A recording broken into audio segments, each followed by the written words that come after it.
So, you don't like cushions, do you? I like being able to sit back. Yeah, well, I don't. I've got to have a cushion at my back because I'm short-legged. With my settee at home, because I've got mum and dad's old settee, haven't I? Yeah. And I'm long, and it's short. It is, isn't it? So I sit down, and my legs kind of, there's a gap here, and I hate that. I like to be able to lean.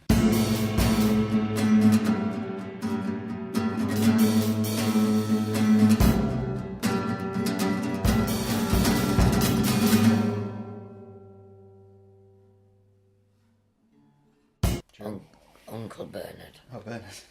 Yeah. Fair enough. Had I been out, he'd tried twice before. Well, I entered the phone. Mind you, I had been in the garden sweeping up. Because the wind had blown all that gunge out the gutters. Mm-hmm. So I went and swept that up, and I was out there a bit longer because Nicola and Richard bought me a plant last night. Yeah. It's gone again. Never mind. So I didn't put it in the garden with going away. Yeah. So I went and filled a pot, and then half filled it with soil, and stood it on that and watered it like that, so that it'll be all right while I'm away. Because Barbara's going to do the garden for me in the greenhouse, and I've got all my pots to move down that one side. So that's about it. So I shall have to sort myself out tomorrow as to what I'm going to take with me. I haven't a clue. Yeah, you figure it out. Well, your mum rang me on Thursday night. What are you doing tomorrow? Right, I said, I must go into town. I want some bits and I must go to the library. Right, I'll come pick you up. I haven't bought you anything for your birthday. We'll go out and buy you something. Right, okay then. So I thought, well, good luck. We went to every shop that sold clothes. And what did your Gran come home with? Nothing. You do that quite often, though. I know.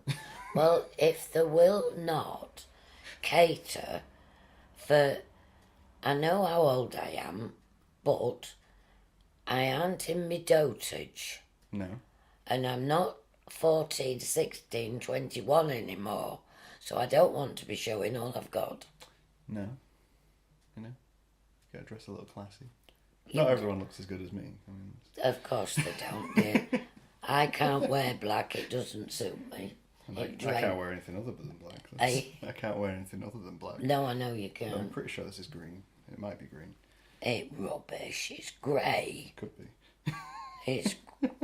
It's grey and... Is it? Black and grey. It's not green. It could be green. I don't know. It could be a green shirt and I'm just wearing it. It's not green. It's not... Where have you got green from? Well, I often see green shirts as grey shirts. Especially green and black ones, if they combine. So for all I know, it could be a dark green. Where did I see a nice one? And your mum said, I can't remember, it was a maroony colour. Yeah. That would suit Rob. And I thought at the time, yeah, it would suit you as well. Because it was not the colour of them cushions. It was deeper than that. You know, a nice... maroon, as I call it. Well, I call it maroon. I mean, you've got to be careful nowadays what you call things, haven't you? What colours? Colours? Oh, yes. I'm not saying. And the other night, I just sat here and I could not believe it was on Look North. And I thought, what did he say? Something about, these words came up, raven, bluebells, herbs, and there was all these words scattered all over, and the children don't know what they are because they're not in children's dictionaries anymore. I have never in all my born day heard anything. So raven and herbs. And herbs, it's words that they don't know what they are. A raven's a bird. Yeah, but I don't think I learned them as children. I learned them as I grew up because I. Yeah, but these there'd be 10 to 12-year-olds. Yeah. There's too much of this damn thing, and no getting out and. I mean, there's words on those things. On what? When they're doing these, there is words on them. Yeah, but are they in the right place?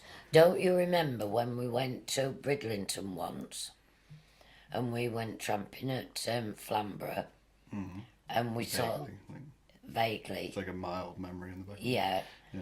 and you and Martin and I don't know, I think we'd left Grandad at the car, and I took you for a walk along to the cliffs and that, and there was harebells there, and you didn't know what they were, so I told you what they were, and by the time, there was quite a lot of them, and when we were coming back, I remember asking you what did they call them flowers, but you did remember. Yeah, that's the thing though. Like when people say about like kids on devices and stuff, to me, it's not so much the problem of that; it's the parents using that as parenting. Yeah. So it's less kind of the fact that we have this technology. It's more that the parents have gone, right, well, that replaces any need of me paying attention to my kid. Well, this is what's lacking. Yeah. Parents taking an interest. When kids don't know things, it's because their parents have not told them things. And, and just thought, and not involved them in things.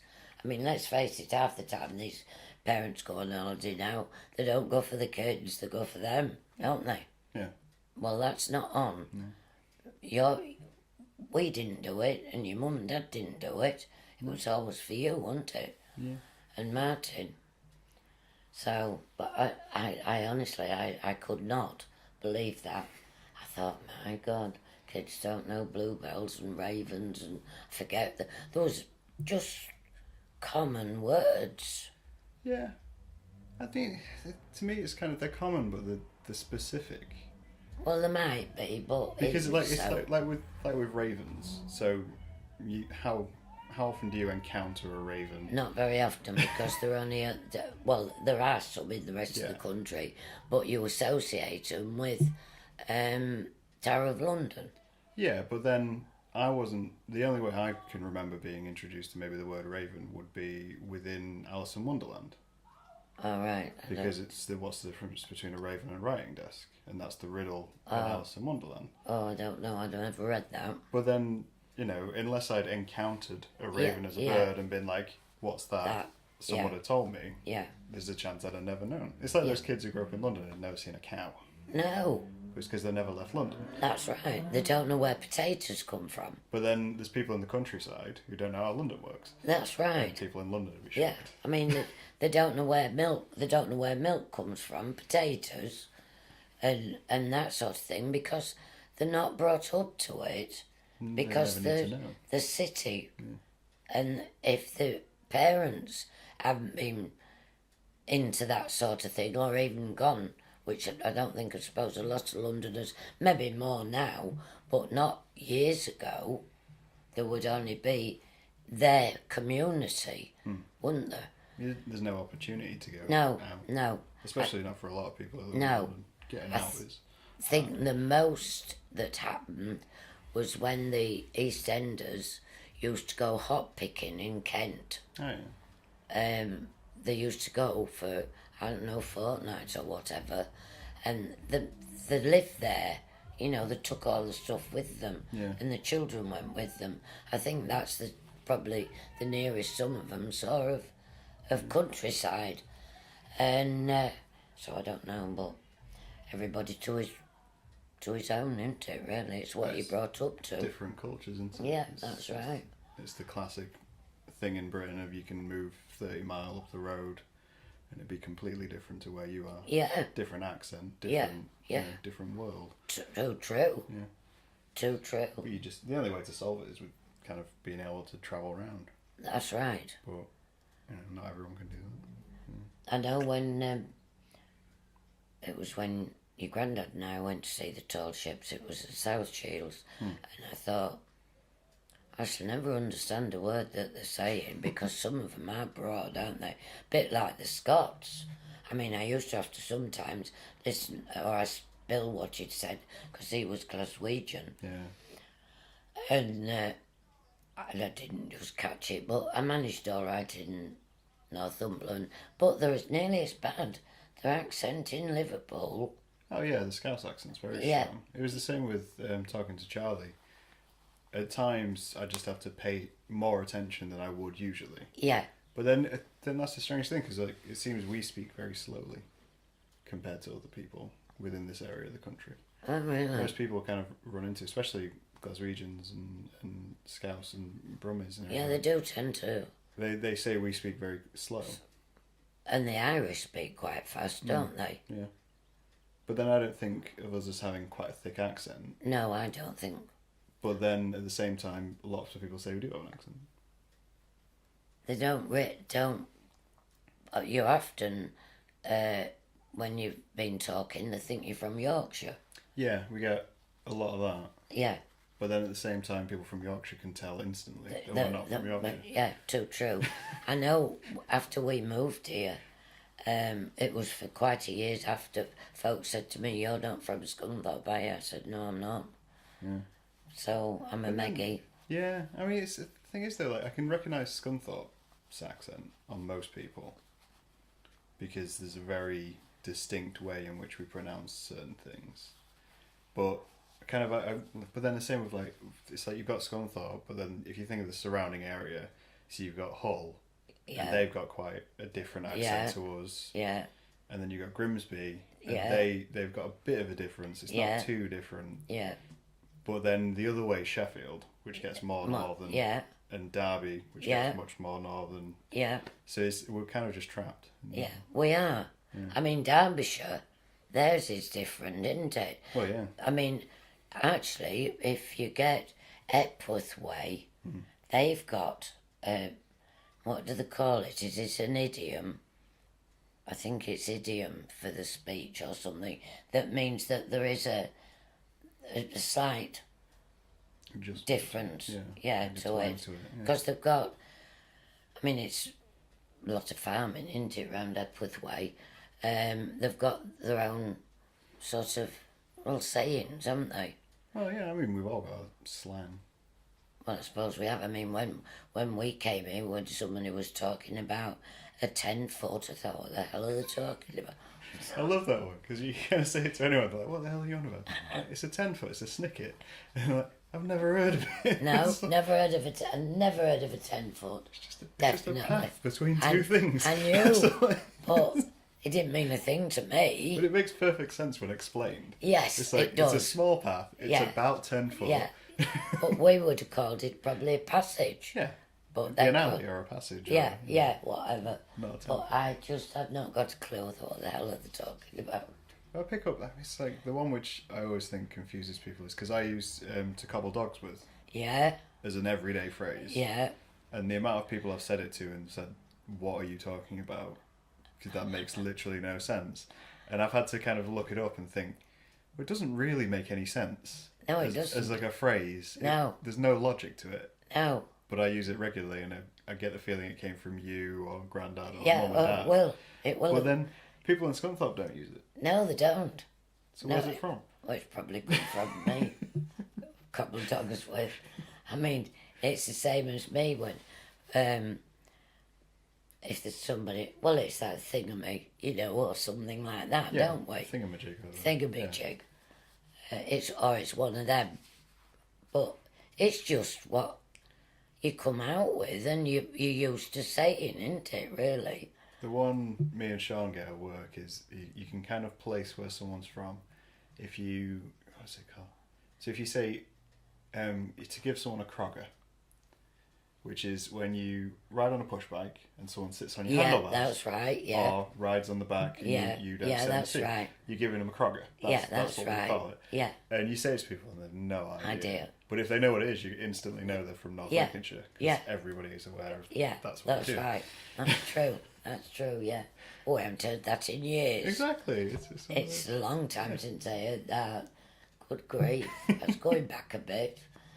You are making me feel old now. We're taking a trip down memory lane. Yeah, we are, aren't we? Hey. I mean, to say we've been recording for like half an hour. Usually I ask people, how long have we known each other? Well, how old are you? I'm 29 this year, so near enough 29 years and a little bit more when you were a bump. See, you kind of, you've got the experience, because I asked Martin obviously the same question, and he's known me since I was born, Yeah. at least. But then you've got prior knowledge of me, essentially, before I was born. Yeah. Because you were aware of the world and Yeah. mum being pregnant and all that kind of thing. So it's kind of a unique perspective on me, so to speak. I remember you laying in the hall. No, it wasn't you. It was Martin. He's laid in. I've got a photograph somewhere. Laid in the hall, and Tess. He's laid like that, flat on his belly, and Tess is in front of him, and he's talking to him.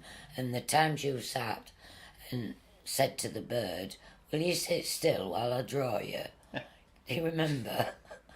And I've still got those drawings. I've saved them because I had them up on the unit You did, yeah. in the kitchen.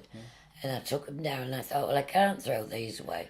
In fact, I'm thinking about having another bird. Yeah? Yeah, just something to come home and talk to, you know. So you would think you get a big bird? No. No. No. You don't like parrots? Oh, no. No, I don't want a parrot, though. They're mucky little devils. No, I don't want one of them. No, I'll have another budgie. Yeah. But yeah, I mean, you've played in the garden, you've paddled in basins, and we've gone to the park, and haven't we? Been to the seaside. We have. That's what we do. Yeah, which is, it was all for you and what have you. Makes it Which, sound like you revolved your life around with it. well, you've been part of me, haven't you? Oh, yeah. You know. I mean, you were always there, thank the Lord, both of you, Martin as well. And, I mean, I've always been close to your mum. And so you're there. And It's weird. Like, I find our family quite interesting, really, compared to other families. Because I meet, obviously, friends and whatnot, and how they interact and whatnot. And, like, it's strange. Like, I'd say our family's quite close, but at the same time, we're quite distant. but we're there for one another. Whereas a lot of families, they call each other every day. They'll have, a conversation going on all the time, sending each other all sorts of things, must see each other once a week. Whereas we spend months and months apart, call each other maybe once a month.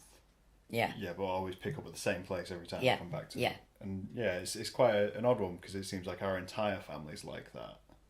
Like, even stretching out to your brothers and sisters and whatnot. And I don't know where it comes from.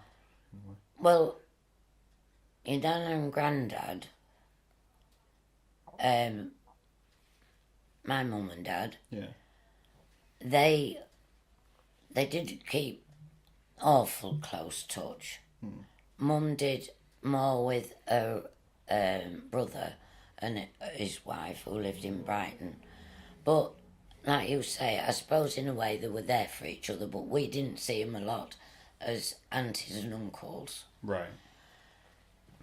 But I suppose it's everything Mum and Dad did, the four of us were involved in. Yeah. But then because I can't remember, where did your mum and dad come from? Grimsby. Yeah, so they'd always been, They their extended family were Yeah. all in Grimsby. in Grimsby. Because from Dad's point of view, I can kind of see it, because obviously they were in March, Yeah, they down south, yeah, yeah, moved up here, so Yeah. you keep a bit of distance yeah. and whatnot. But yeah, it's quite interesting. I mean, I think I've still got some cousins in Grimsby, but I know Jan, Jan and Mike. Yeah. She keeps in touch with one of them, Pat. But, I mean, it's the same. I don't see an awful lot of Joe and Bernard. And they live around the corner. Precisely. But if I get stuck, I know they're there. Yeah, you never feel like you're missing anything. No. I've said to your mum about it as well. They live their lives and we live ours, but we're still there for each other. Yeah. And I think that's how it should be. Yeah. It weirds me out when I meet weird families, close families. Well, we are close, but we're not. Or like obsessively close. Yeah, I we're find not it creepy. we're not overbearing. or anything like that. And I mean, it just means we're very independent people. in a way, generally. Yeah, that's right, that's true. But I mean, if I wanted to talk to you, all I've got to do is pick the phone up and say, will you ring me back? Yeah, we'd make time for it. That's right. You know, if anyone needs anything, you give them a bell. Yeah. But I couldn't deal with... Not as bad as that. No, if Mum rang me every day, I'd hang up. That's too much. I mean, your mum and I speak maybe every other day. Yeah. But if I've got something to tell her, especially with her now not being at work, I'll ring her during the day and tell her, because I'll only forget if I don't write it down. Yeah. But we don't. We're not. I mean, it might go a couple of days and not ring because perhaps she's got something on. And I mean, I've got something on. The other Monday, I was at Coningsby at a county meeting for the Legion. I was in Tuesday. Wednesday, I was doing my voluntary.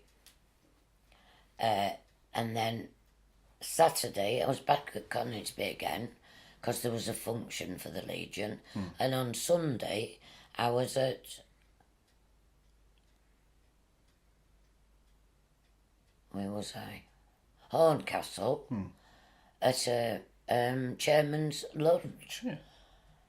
So I'm trying to get hold of you. Trying to get hold of you. Well, your mother's threatened to have me tagged, so she knows. We got you a mobile. I still can't get hold of you. Now, I've had my instructions about that. Oh, okay.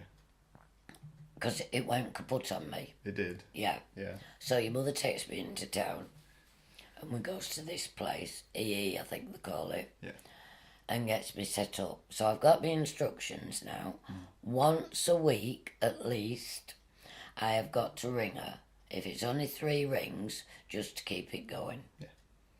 So I said, right, have you done it yet? She said to me last week. No, I said, so 2 days later I thought, I'd better ring her. Can't have it dropping out on you. Yeah. But, I mean, I've always, and I'm lucky with the friends I've got good neighbours. Yeah. Which you need, don't you? And see, neighbours, I think, is an old generation thing. Well, I suppose it is because people nowadays they're out working.